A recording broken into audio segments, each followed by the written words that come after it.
father and mentor of the protagonist always told him that people do what they are capable of to survive in this world. The main character made a living with the art of combat. The young man dreamed of becoming the head of the family, the owner of a home, from a young age. When he was starting to study martial arts, he believed that a man should set grand goals for himself. At some point, he already considered himself a very strong person, ready for anything in his way, and was determined to become the best, living a prosperous life with his family. However, he began to think more realistically when his father defeated him. Despite sleeping only 2 hours a day and spending all his time training, except for breaks for food and other necessities, he never managed to beat his father. This was very embarrassing, considering that his father was not even a great warrior. He was just a wandering warrior and an old man. The father reassured his son that his skills were enough to earn a living, and if he was careful, he could even live to old age. The father was very modest and wanted his son to be the same, but that was the problem.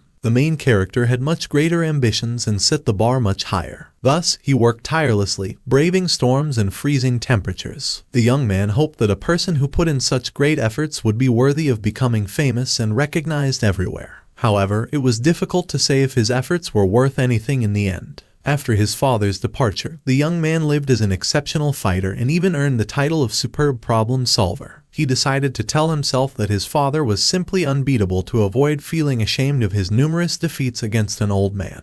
However, this thought always left him feeling disheartened, mainly because his father was the only one who ever beat him. Therefore, the protagonist decides to venture into the forbidden territory of Murim, where his father had warned him never to go. He was confident he could claim his place there and defeat any opponent in combat. However, he encountered someone he wished he could forget. As a result, he became a wandering warrior once again. It was during this time that he met a young woman who appeared unattainable from their very first encounter. She came from a wealthy family and was always dressed in expensive attire. Now that they are married, everyone around her seems to be dressing up, perhaps due to her aura. The protagonist worked even harder to ensure his wife lacked nothing, but there was a problem. His money was barely enough for one person, let alone two. Even though they did not spend much, it was a struggle to make ends meet. Nonetheless, she never complained and thanked her husband for every penny he brought home. Although he told her not to thank him, she continued. Her kind words strengthened him, and his friends joked that he was too in love with his wife. However, he ignored their comments, knowing their wives were nowhere near as amazing as his kumquat. When she became pregnant, the protagonist was the happiest man alive. This would be his child, his flesh and blood.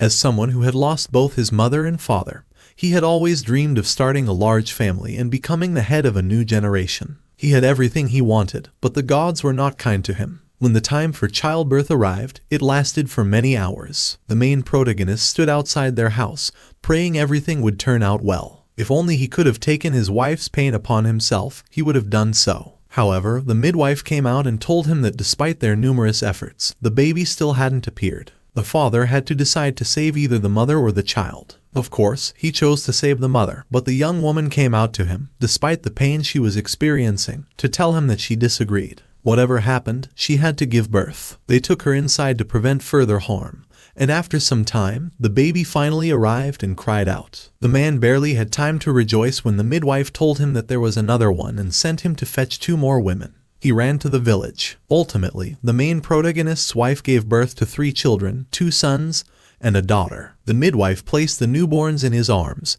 and for the first time, the man cried. He had never cried before, not even in moments of great injury, on the brink of life and death. But now he wept tears of joy, for he held his children for the first time. Suddenly, the young woman began to ask for his forgiveness, saying that she should have stayed with her husband, but she did not have the strength for it. After that, she took her last breath. Tears of happiness turned into tears of grief, and the man cursed the gods for such injustice. He wanted to drag the god from his heavenly throne and tear him to pieces. What had he done to deserve such injustice? He may have worked as a mercenary, but he had never done anything wrong and never harmed women, children, or the elderly. So why was he being punished like this? The midwife confirmed that the mother of the children had died. Afterward, the woman took the grieving father's children to care for them. The main protagonist could do nothing but cry next to the still warm body of his wife. He took his dead wife's hand and kissed it, pressing it to his cheek. He asked her forgiveness for not having the time to mourn her properly. After all, he had to raise their children worthily. He saw her face. The young woman died happy because, in her last moments, she was with her husband and newborn children.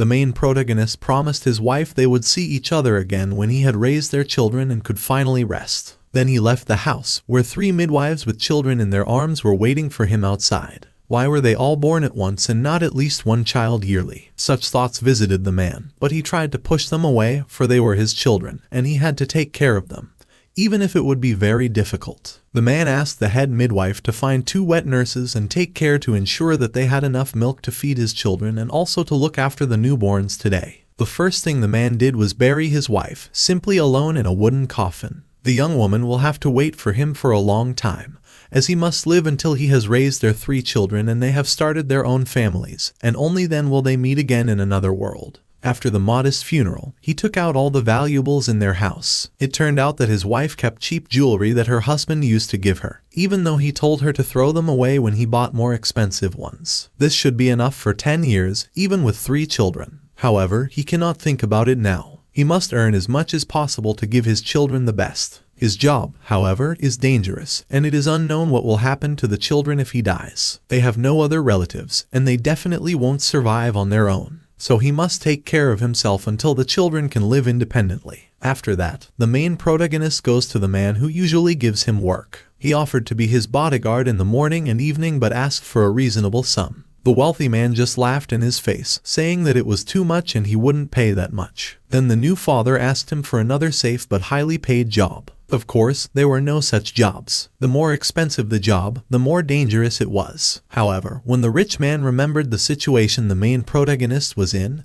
he offered to recruit him. The Sword Clan and the Alliance of the Heavenly Dragon are recruiting martial arts masters, so now all the mercenaries and wanderers are flocking there, as everyone wants to join the respected clans of Muram. They also pay well, so if he's lucky, the guy will have enough to support himself and his children. The main protagonist is not very confident that he can handle this task. The Sword Clan and the Alliance of the Heavenly Dragon are 2 highly respected organizations by the standards of Muram. Even if he passes, isn't it dangerous? After all, the clans are fighting each other, and he will have to fight against much stronger opponents than ever before constantly. That's why he's not sure if it's a good idea until the man who advised him on this said anyone could now live peacefully in Muram. The war ended a few years ago, and now the 4 great clans are perfectly balanced with each other. Then the protagonist decided that he must cope with this, as he is good at solving problems. The protagonist arrived where the warriors were selected, and approached the registration area. The man registering the participants saw in the protagonist a mercenary with a huge zeal for victory,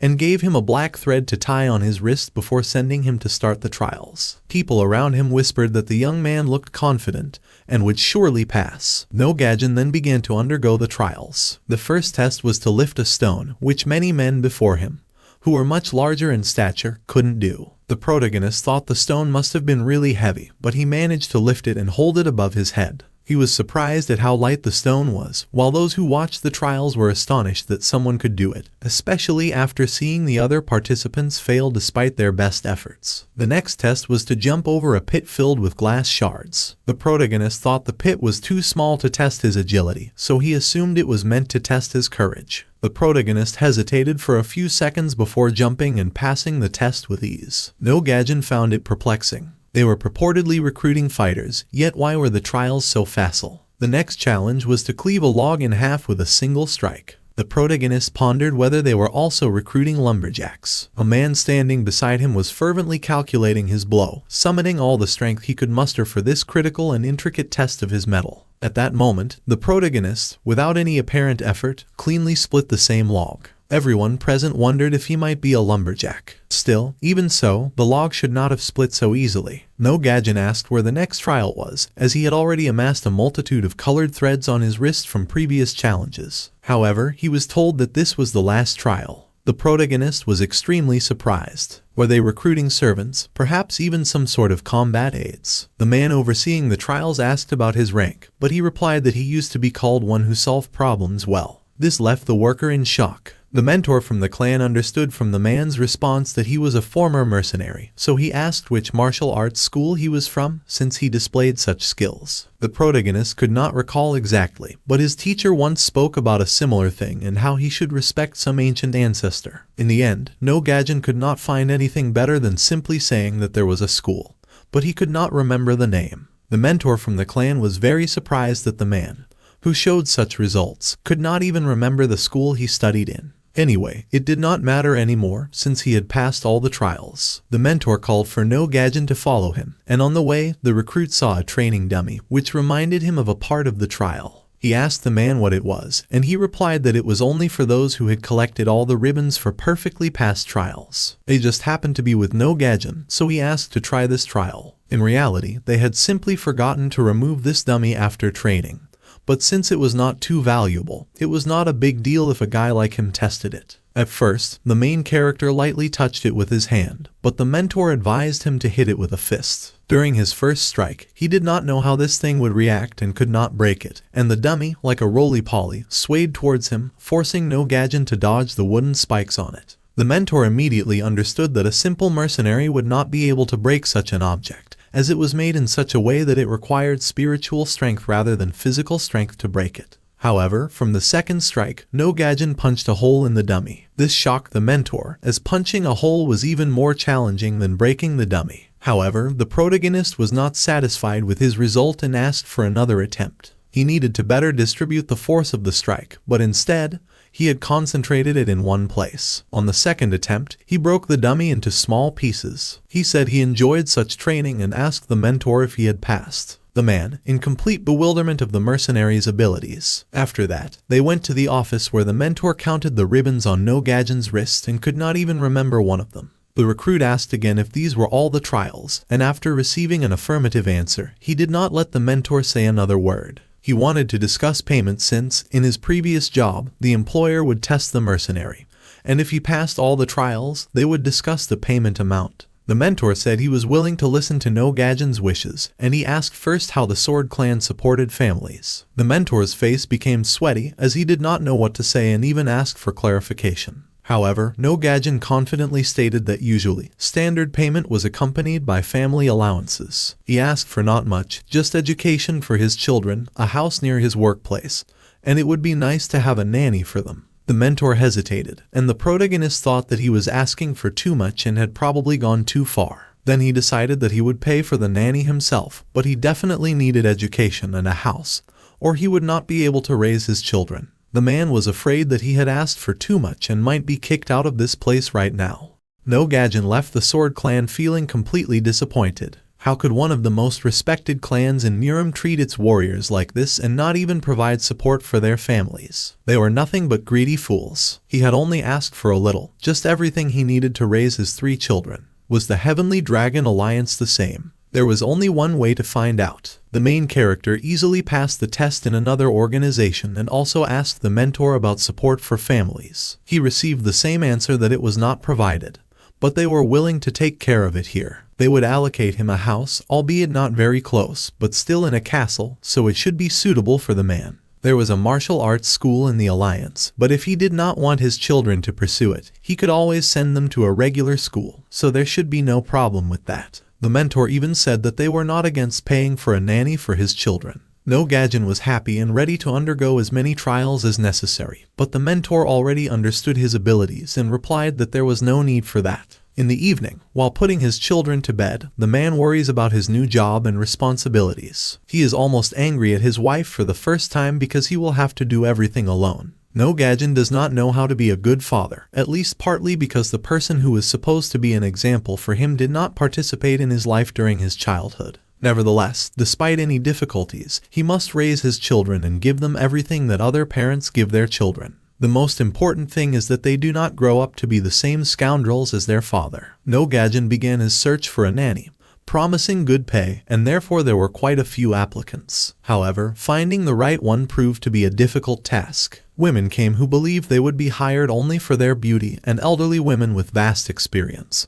But at that age, they could barely hear what the man was saying. He was almost desperate to find the right one when a tall and strong-looking woman entered the room. From the first glance, she understood that the house was dirty and smelled of mold, so she began cleaning even before being hired. She took the crying and hungry children and fed them immediately. The man realized that he had found the perfect nanny. The main character was given a certificate of a first-class warrior. These were the best warriors of the Union of the Heavenly Dragon, and the man needed to behave accordingly. He was also assigned his first task, to stand guard at the gate. The person who gave him this task began to reassure No Gajin that all rookies have to go through this, and such tasks will not always be assigned to him. However, the main character took on this task with enormous enthusiasm, surprising his mentor. Usually, they put punished warriors on guard duty. No Gajin was ecstatic about such a job. It was unlikely that anyone would want to attack the castle directly, and guards don't participate in attacks. It was the perfect, safe job. Finally, his life began to improve. The strategist of the Heavenly Dragon Alliance, Kai Hakto, is listening to a report from his subordinate, who informs him that a newcomer has been housed like any first-class warrior, but it seems that it will take a lot of time to uncover his origins. The strategist orders his subordinate to keep a close eye on No Gajin.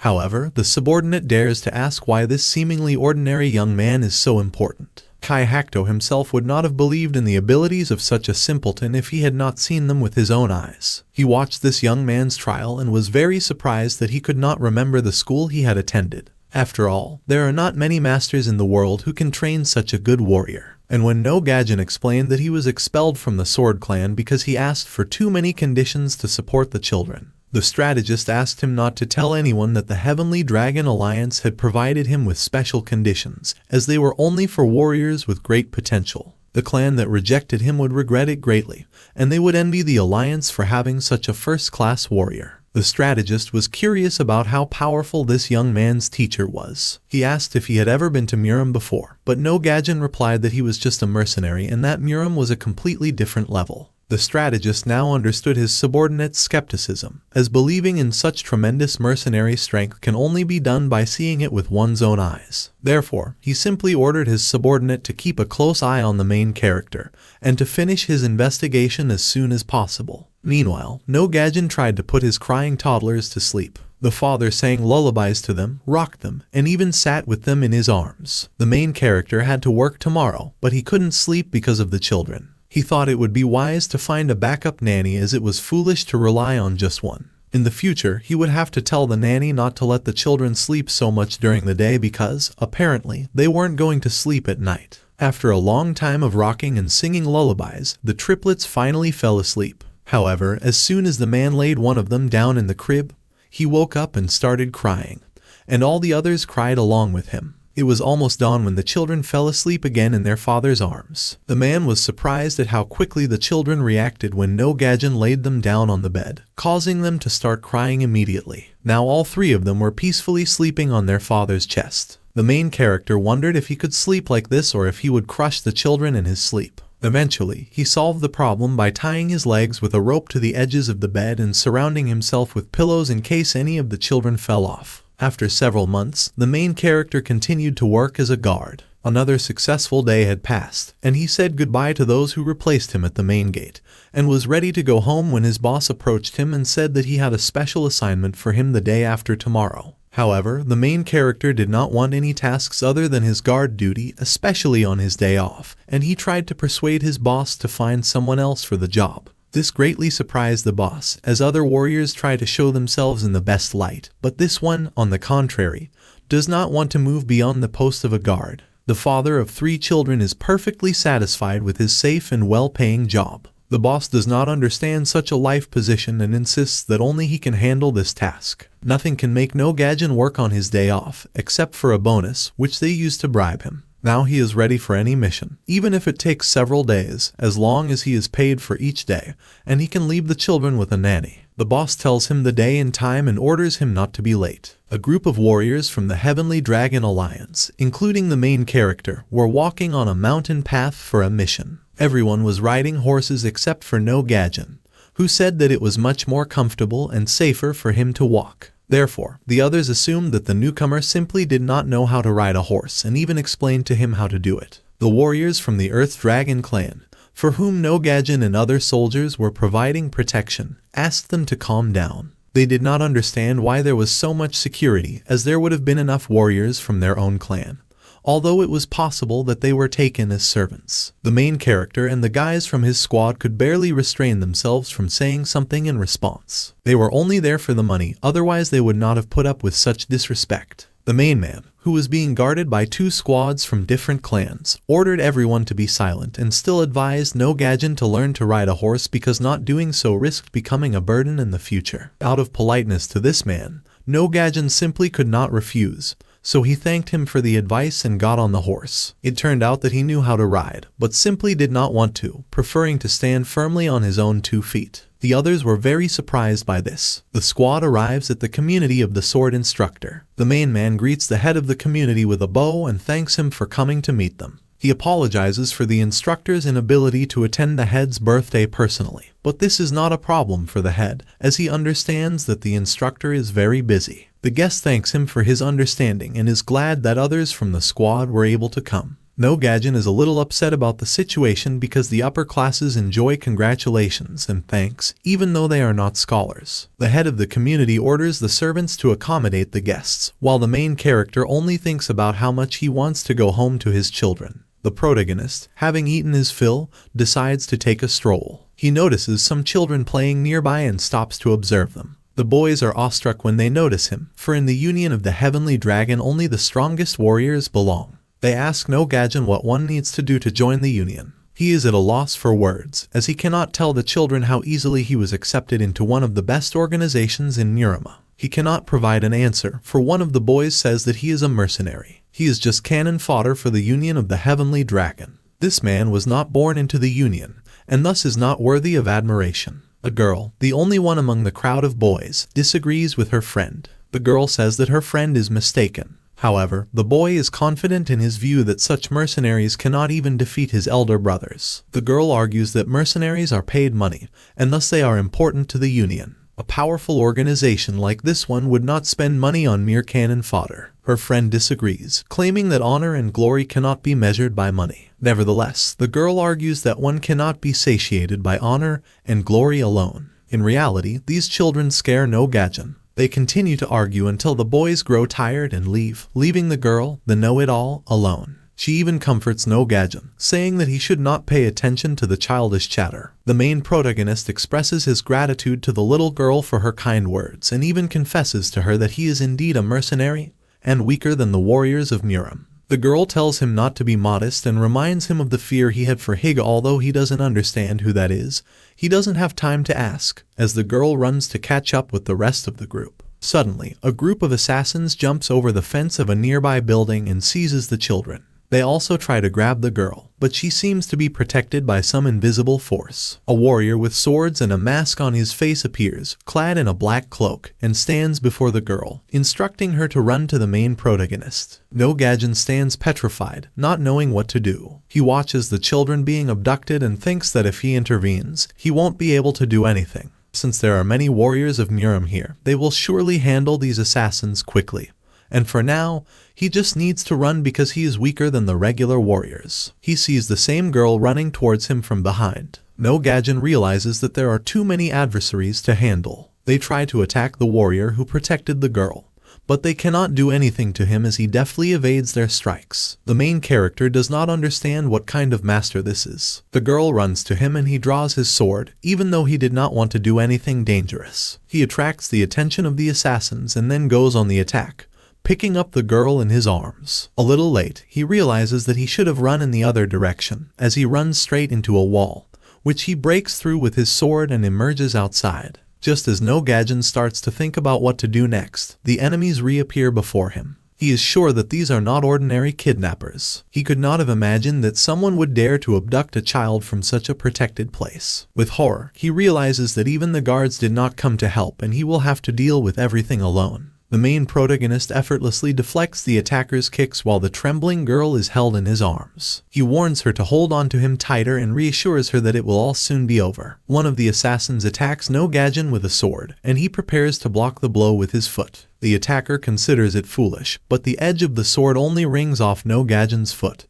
and the man's foot strikes the attacker in the face. The kidnappers are shocked to find that there are two masters in these walls instead of just one. The protagonist realizes that something is not right here. There are too many assassins, and they seem weak even though they are relaxed, meaning they shouldn't fall from a single strike. He flees into the forest, with the enemies in hot pursuit. No Gaijin must hide and shake them off his trail, and the forest is the most convenient place to do so. There are many children left in the courtyard, but the assassins are running specifically after him, suggesting that their target is the girl he saved, and the other children were merely taken along with her. The leaders of the Union are looking at a map and discussing which areas they have searched and which ones they have not yet searched. The head of the community could not even think that something like this would happen in his territory. However, the problem now is not that, they just need to find the missing girl. They ask the leader to explain how she ended up here, and he answers very vaguely that what happened led her to live in this place for a while. If something happens to her, the entire Union will face troubles. They try to come up with a further plan for her search when they are drawn to the noise from the street, and everyone rushes there. No Gajin walks down the street with the girl on his back, his clothes torn and many small wounds on him, and a crowd of onlookers surrounds him. He greets his superiors with a smile, saying that things didn't quite go according to plan, but they're here. No Gajin had to defend not the person he was hired to protect. A couple of nights ago, in the depths of the night, they were hiding in the forest with the little girl. Their pursuers were still on their tail, but the man could pinpoint their location to the second by the sound of their voices. He asked the girl not to be afraid. Fighting without hands was certainly a difficult task,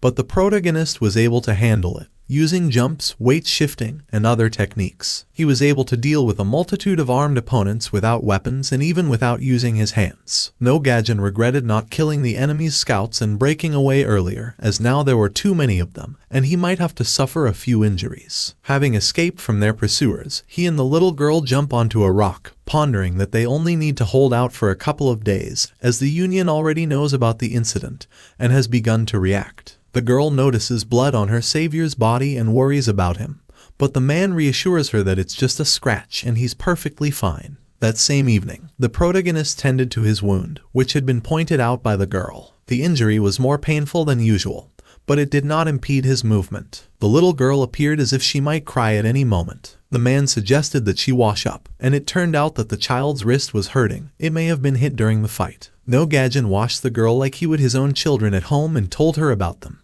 They had dinner together with fish cooked over a fire, and the girl slept on the grass, covered by the protagonist's clothes. In the meantime, No Gajin decided to eliminate the dangers in the surrounding area since his martial arts worked against these masked people. The group returned to the castle of the Heavenly Dragon Union. One of the guys decided to ask No Gajin what had happened to him, as the kidnappers were martial arts masters, and it was strange that he survived. However, the protagonist only replied that they were weak, which surprised everyone. The Earth Dragon Union squad no longer expressed their dissatisfaction towards them, although they were disappointed that someone else had displayed heroism instead of them. Han Munjan, the man whom the protagonist was sent to protect, and the others couldn't understand what had happened, as No Gajin had no spiritual power, yet he had easily dealt with the martial arts master. It is unlikely that he was lying about his assessment of their strength. In any case, one should thank the gods that the honor of the Union remained untarnished. Upon arriving home, the protagonist realized that his children no longer lay obediently on his chest but quickly scurried off somewhere. No Gajin believed that his children had forgotten about him in the 5 days he was away,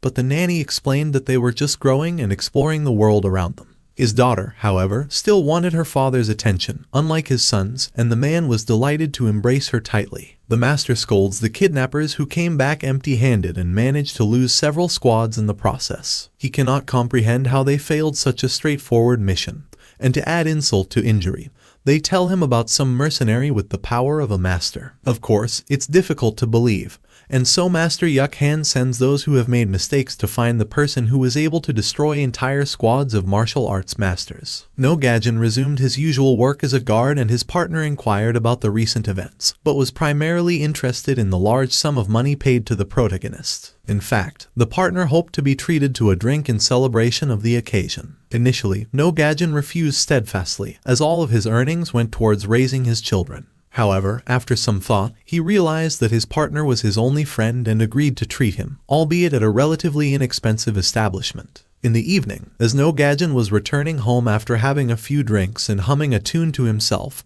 he was approached by bandits. It was very unexpected, bandits within the castle, and both strange and amusing. He suggested that the bandits simply leave while they were still unharmed, as they could encounter much richer individuals in other cities. But their goal was not money, they wanted to kidnap him. He easily fended them off, but was too drunk and happy to hand them over to anyone, so he simply continued on his way. Upon seeing his beaten and empty-handed men return, Yuk Han was stunned that a mere mercenary could have accomplished such a feat. Nonetheless, he refrained from blaming his subordinates and instead rushed to write a letter to his superiors, though he was interrupted by the sudden arrival of masked warriors who mercilessly slaughtered anyone in their path. Meanwhile, the protagonist's children had turned 1 year old. On their birthday, he laid out a sumptuous feast and invited his friend from the guard. One of the boys even ate meat from his father's hand, despite the nanny's warning against feeding their young bodies what they couldn't digest. After the celebration, they continued the tradition of letting the children choose an object, and despite the array of choices on the table, they reached for the sword of their father's friend. No Gajin immediately took the children away and firmly stated that they would not be learning to fight, suggesting they remove the sword and perhaps even all the other objects, leaving only books and writing materials. 4 guards are now stationed instead of 2, but the newcomers are not very pleased with their assignment. They join the Union of the Heavenly Dragon not to stand guard, but to demonstrate their talents and abilities. The protagonist does not understand their dissatisfaction, as he finds this job quite comfortable. However, the newcomers dream of a war breaking out, as it could help them rise in rank and even enter the elite units that only accept those who trained in the Union of the Heavenly Dragon from childhood. No Gajin thinks they are foolish and do not understand that they would be cannon fodder in a war, with almost no chance of survival. Still, even for him, there is an obvious downside to this job as he is almost always standing, only taking a walk every couple of hours, which is why he has to make time for exercise. No Gajin and his partner are thinking about food, with Chiho wanting cold noodles and No Gajin wanting meat. His partner worries that No Gajin is only eating meat, which is unhealthy and can cause illness. But No Gajin boasts about his muscles, saying that he was able to bulk up only thanks to meat. The newcomers laugh at him, as nowadays only fools would brag about physical strength, as it is only useful for maintaining Kai. Without Kai, a mountain of muscles is worth nothing. An argument almost breaks out, but the friend persuades No Gajin not to pay attention to the banter, as it could get them kicked out if they fight. The quarrel dies down, and a janitor passes by, chatting amiably with the protagonist and planning to visit him soon with some treats. This elderly man also talks about his heroic feats in his youth, which he mentions every time they meet. The guards are relieved by the arrival of the new shift, and No Gajin says goodbye to the janitor, hastily leaving with his partner to get some food. During lunch, the chief approaches him and discusses a mission, which he will have to undertake, and the fact that he will be paid a substantial amount of money in case of success. The mention of money immediately persuades the man to accept the mission, and even the danger does not scare him. No Gajin's children have already grown up and run out to meet their father after work. He brought a whole huge chicken for the little ones. The nanny warns that she already fed them, and the main character explains that this food is for him, not for the triplets who have already fought over food. In the end, they still get the chicken, but only after the father divides it into small pieces. The man warns the nanny that he is leaving on a business trip and promises to pay extra for all the days he will be completely away from home. During lunch, the alliance strategist speaks again with his subordinate, who is unsure if it is right to send the main character alone on such a difficult mission. Although he is very strong, what if he can't handle it? However, as a precaution, several squads and even a battalion of the Heavenly Dragon Union will be stationed there, one of the strongest units of the Alliance, so there is no need to worry. The strategist asks about the progress of the investigation into the life of the main character, what they have managed to find out. The subordinate says that it was easy to gather information about his life as a mercenary, although it took a long time. But what happened before is unlikely to be discovered. The strategist is not upset about this. There are many strange people in the world and No Gajin is one of them. They were definitely right to send him to such a person. That person turns out to be Sop Teho, the elder of the immortal village. Right now, the main character is giving him a letter from his superiors, which says that this elder must give something to the Heavenly Dragon Union. However, although Sop Teho understands that he must give this thing if the letter came from such people, he is offended that they sent only one mercenary, as if thinking that his people are either so easy to surrender or incapable of anything. No Gajin doesn't like the leader's expression, and his people look like bandits. All of this seems too suspicious for a simple task. In the end, the elder says that he will give the item that No Gajin came for if he defeats his people. The fight didn't take long. After all, these guys were just a bunch of bandits. He brought what he was asked for but complained about the danger of the task and that he was sent there alone against such a crowd. The generous reward slightly smoothed things over. No-Gajen's superiors were informed of this complaint, but they did not react much. The problem was that the main character was given more and more of these strange tasks, which did not seem dangerous, but turned out to be so in the end. Eventually, he decided to fail a mission on purpose so that he would not be sent on such missions anymore. The chief was shocked and angry when he realized that the mission had failed. But this plan worked, and he stopped being sent on trips. He came home on time and could see his children every day. The strategist immediately realized that the main character deliberately failed the task and decided that the use of his strength should be sought more cautiously, without taking up so much personal time. The protagonist is training in the courtyard while his children play nearby. Seeing their father, they immediately run towards him, eager to try something similar. However, No-Gajen forbids them from learning to fight, especially from a young age. He is determined to raise them in a way that they can earn a living with their minds rather than just their muscles. The triplets misbehaved when their nanny came in with huge baskets of food from the market. The woman complained that she was afraid to go outside when there was so much turmoil. Children are being kidnapped outside the castle walls, and it's unclear what the Union of Heavenly Dragons is doing since they have yet to catch the perpetrators. Everyone is now trying to get into the castle for their own safety. It seems that maintaining order is very difficult for the Union of Heavenly Dragons due to constant provocations from other clans. Nevertheless, if chaos erupts, the security service will take care of it, so it's best not to dwell on it too much. The kidnappers are certainly too strong since they are doing this on the Union's territory. One evening, the protagonist returns home with his shopping and needs to hurry, or the gates will close, and he won't make it into the castle. The weather is turning bad, and the man is afraid it will rain. Just then, when No-Gajen is thinking about it, the first drops fall, and a real downpour starts in a few minutes, making it impossible to run. He is already walking slowly since he won't make it to the gate before it closes when he sees a terrible sight. There are bodies scattered on the street in a small village, and it seems that they were killing everyone indiscriminately, women and the elderly. He saw creatures who were working there, but they couldn't be called human. They were taking crying children and killing their parents. No-Gajen had no choice. He had seen a lot during his time as a mercenary, but he had never encountered such horrible people. The protagonist might be afraid of people, but he was certainly not afraid of these animals. So, he took a stone and prepared to attack. The protagonist, having killed many scoundrels in his life, is not averse to dealing with a few more. Tonight, he will hunt these beasts with human faces. He will track them all down calmly and methodically. Despite their numbers, no one could withstand him, as he skillfully hid in the darkness and killed them off. Only the lightning flashes illuminated the blood-soaked village, but even they seemed to be on No-Gajen's side tonight, striking down the bandits multiple times. One of the criminals managed to catch No-Gajen and even stabbed him in the back, but the man seemed to feel no pain as he continued to fight, effortlessly killing his enemies. Some of them, not daring to attack him, thought they could escape in the darkness, but No-Gajen noticed their positions in the next lightning flash. When there were no enemies left, the man opened a large box and heard sounds coming from it. As it turned out, there were several families with children who were trembling with fear. The next morning, No-Gajen held his head in his hands and couldn't understand why he was responsible for the people he had saved. He brought everyone to his house, but he realized that he couldn't feed so many people. The man began to tell his guests that they should find a place to stay soon.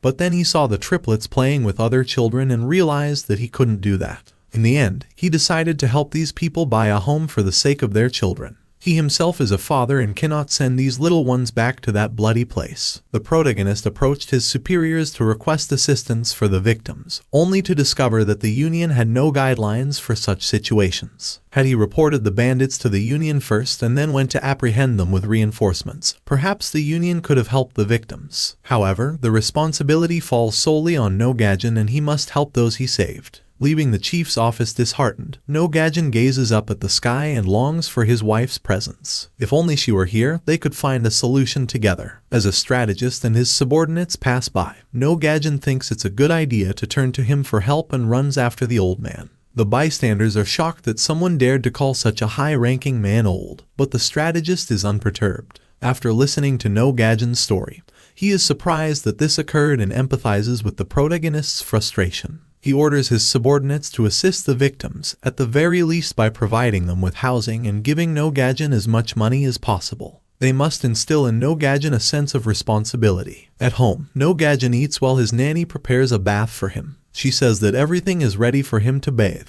but he cannot seem to satisfy his hunger despite eating so much. In the bath, he realizes that his injury still hurts and tries to meditate. When he notices something strange in the water, he fears that his situation is worse than he thought. However, it turns out to be just dead skin. While No Gajin continues his bath, his children burst in and also want to wash with him. The man asks them to be careful, but the triplets can't wait to take a dip. In the end, the father washes all his children himself, probably the first time in a long time he is free enough to do so. They have fun. The little ones learn to dive and splash in the warm water, while the father watches closely to ensure their games are safe. After the bath, the nanny makes honey water for everyone and they drink it to warm up. Now they look like a real family. In the deep forest, a bright light emanates from a cave where a strange ritual is taking place. In the center of the hall, there is a circle and many skulls on its sides, beneath which blood oozes. The skulls in the central circle form a pattern resembling the sun. In the center, a beautiful girl in red clothes dances, and behind her appears the high priest Chinmon,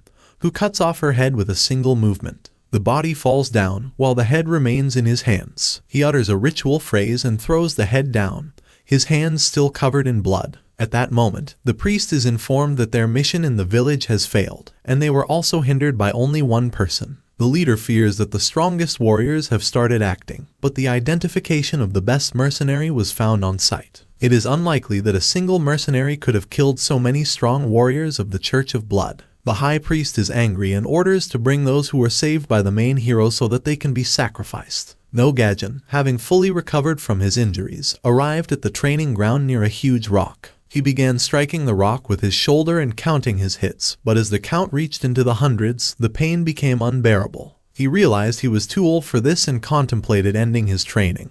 But then he recalled the teachings of his master. When he was young, his master would strike him with a stick on his back for hours, and when he asked him to stop, the master insisted it was necessary for his training. This toughened him so that in a real fight, he could take hits without being killed. Even though he had asked his master to stop several times, he knew that he had to endure it to become a great warrior. Thinking of this, he continued striking the rock, imagining his master's face where he was hitting. On a mountaintop, birds chirped from a tree. All was seemingly calm and peaceful, but then it was revealed that the tree had a face. The man within the tree shed the bark, leaves, and branches, then headed to his temple. This was the enlightened church, and its fanatical followers prayed around him, seeking enlightenment for themselves. The man silently walked past them, ascended the steps, and took his place on the throne, proudly gazing upon the worshippers. This was none other than the supreme priest of the enlightened church, Chon Minhun. Two young guards of the Heavenly Dragon Union stand before a small gate, yawning sleepily and pondering the end of their shift. It is already late at night and they long for some hot soup and a good rest. They fail to notice the lurking danger from behind the corner. As a consequence of their carelessness, they pay the ultimate price. The enemy, a group of people wearing skull masks, creeps up from behind and slits their throats. Inside, the invaders kill two women who had survived a previous attack, and kidnap their children, leaving only one boy hidden in a large urn, unnoticed. No Gajin and his children dine at the table. The little ones eat a lot from a young age, and it is unclear how they manage to fit so much food inside them.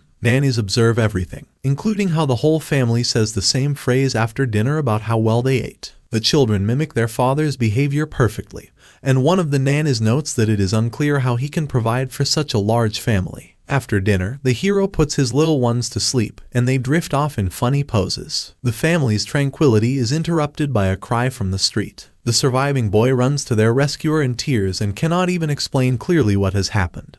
But from bits and pieces of his words, it becomes evident that his family is in trouble. No Gajin calls a nanny to take care of the boy and rushes to the place where the survivors were housed. There are already many warriors, including the chief of the hero. Bodies are covered with cloths, and an investigation begins. No Gajin is furious about how such a thing could happen inside the castle, and it is unknown where the children were taken, so he urgently sets off in pursuit to rescue them. However, the captain insists that everything must be done according to the rules, with an investigation first, and then pursuit. The hero is too angry to listen to this chatter, and this time the captain agrees with his opinion. The next morning, the captain reports to his superiors that he himself sent a unit in pursuit, as it was evident that it was necessary to act after such an incident. They do not scold him for this, but he is instructed to assemble a stronger unit. The strategist sends a master and several strong warriors from different units. In the enlightened church of Chon Minhun, The high priest listens to a report on the situation from his assistant and then tells him that he has grown weak. The assistant explains that he relaxed when he saw the high priest. Chon Minhun orders him to train harder as the Church of Blood, with whom they are at war, has begun active actions and they must be ready. This is the end of the first part. If you would like me to make a second part of this manhwa, please support the channel by giving it a like and leaving a comment. Additionally, please subscribe to the channel to stay updated on new videos.